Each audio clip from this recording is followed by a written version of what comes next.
پھر جب خداوند کو معلوم ہوا کہ فریسیوں نے سنا ہے کہ یسوع یوحنا سے زیادہ شاگرد کرتا اور بپتسمہ دیتا ہے، گو یسوع آپ نہیں بلکہ اس کے شاگرد بپتسمہ دیتے تھے، تو وہ یہودیہ کو چھوڑ کر پھر گلیل کو چلا گیا، اور اس کو سامریہ سے ہو کر جانا ضرور تھا۔ پس وہ سامریہ کے ایک شہر تک آیا جو سوخار کہلاتا ہے، وہ اس قطع کے نزدیک ہے جو یعقوب نے اپنے بیٹے یوسف کو دیا تھا، اور یعقوب کا کنواں وہیں تھا۔ چنانچہ یسوع سفر سے تھکا ماندہ ہو کر اس کنویں پر یوں ہی بیٹھ گیا۔ یہ 6 گھنٹے کے قریب تھا۔ سامریہ کی ایک عورت پانی بھرنے آئی۔ یسوع نے اس سے کہا، مجھے پانی پلا، کیونکہ اس کے شاگرد شہر میں کھانا مول لینے کو گئے تھے۔ اس سامری عورت نے اس سے کہا کہ تو یہودی ہو کر مجھ سامری عورت سے پانی کیوں مانگتا ہے؟ کیونکہ یہودی سامریوں سے کسی طرح کا برتاؤ نہیں رکھتے۔ یسوع نے جواب میں اس سے کہا، اگر تو خدا کی بخشش کو جانتی اور یہ بھی جانتی کہ وہ کون ہے جو تجھ سے کہتا ہے مجھے پانی پلا، تو تو اس سے مانگتی اور وہ تجھے زندگی کا پانی دیتا۔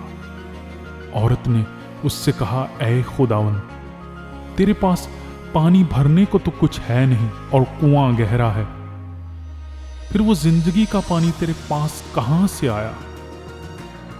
کیا تو ہمارے باپ یعقوب سے بڑا ہے، جس نے ہم کو یہ کنواں دیا، اور خود اس نے اور اس کے بیٹوں نے اور اس کے مویشی نے اس میں سے پیا؟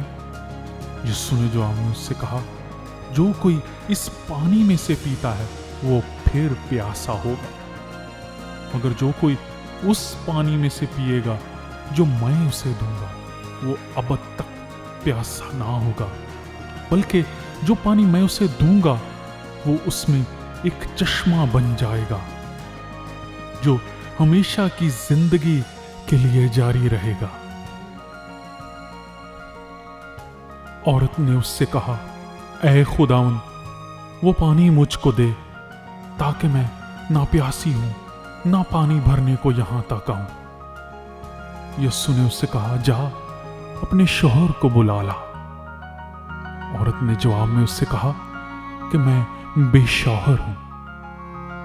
یسوع نے اس سے کہا، تو نے خوب کہا کہ میں بے شوہر ہوں، کیونکہ تو 5 شوہر کر چکی ہے، اور جس کے پاس تو اب ہے وہ تیرا شوہر نہیں، یہ تو نے سچ کہا۔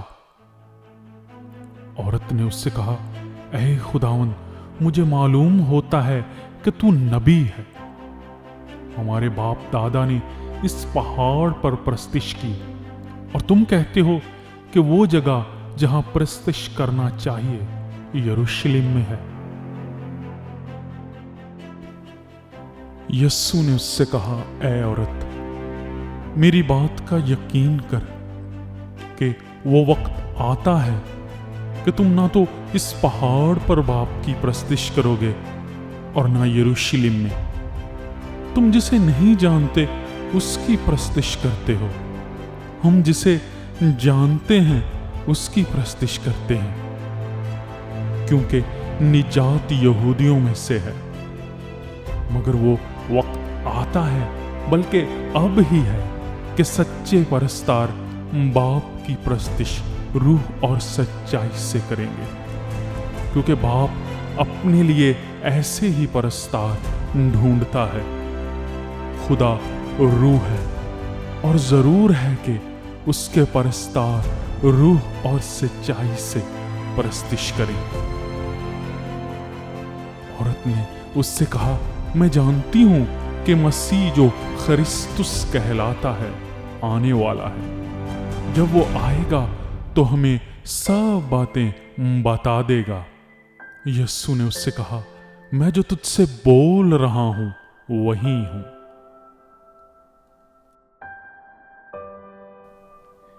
इतने में उसके शागिर्द आ गए और ताज्जुब करने लगे कि वो औरत से बातें कर रहा है। तो भी किसी ने ना कहा कि तू क्या चाहता है या उससे किस लिए बातें करता है। बस औरत अपना घड़ा छोड़कर शहर में चली गई और लोगों से कहने लगी, आओ एक आदमी को देखो जिसने मेरे सब काम मुझे बता दिए। क्या मुमकिन है कि मसीह यही है? वो शहर से निकलकर उसके पास आने लगे। इतने में उसके शागिर्द उससे ये दरख्वास्त करने लगे कि ऐ रब्बी कुछ खा ले। लेकिन उसने उनसे कहा, मेरे पास खाने के लिए ऐसा खाना है जिसे तुम नहीं जानते। बस शागिर्दों ने आपस में कहा, क्या कोई उसके लिए कुछ खाने को लाया है?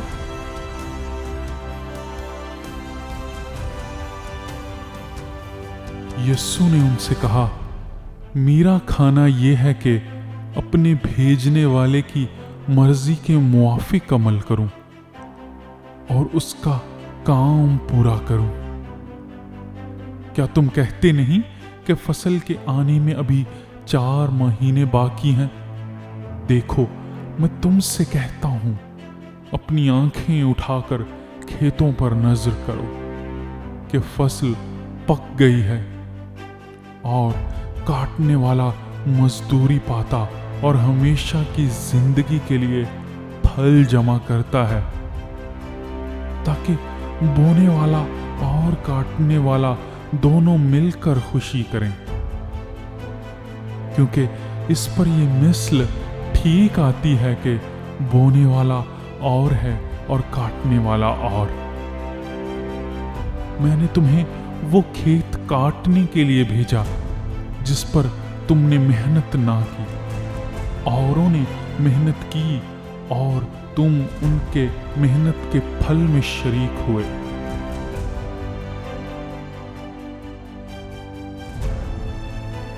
और उस शहर के बहुत से सामरी उस औरत के कहने से, जिसने गवाही दी कि उसने मेरे सब काम मुझे बता दिए, उस पर ईमान लाए।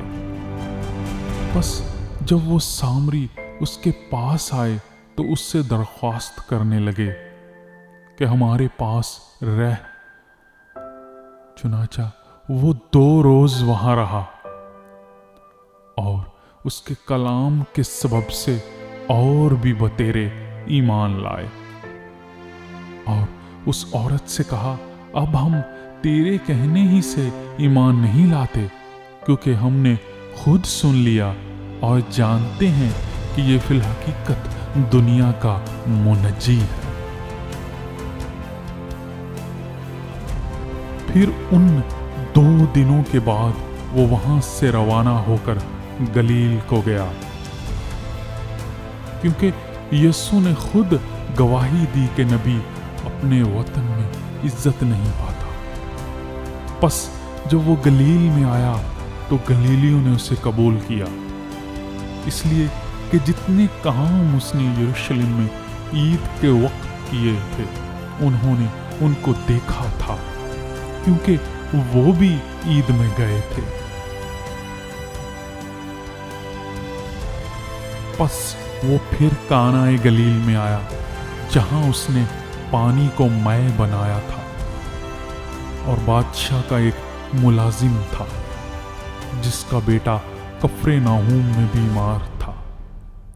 वो ये सुन करके यीशु यहूदिया से गलील में आ गया है, उसके पास गया और उससे दरख्वास्त करने लगा कि चलकर मेरे बेटे को शिफा बख्श, क्योंकि वो मरने को था।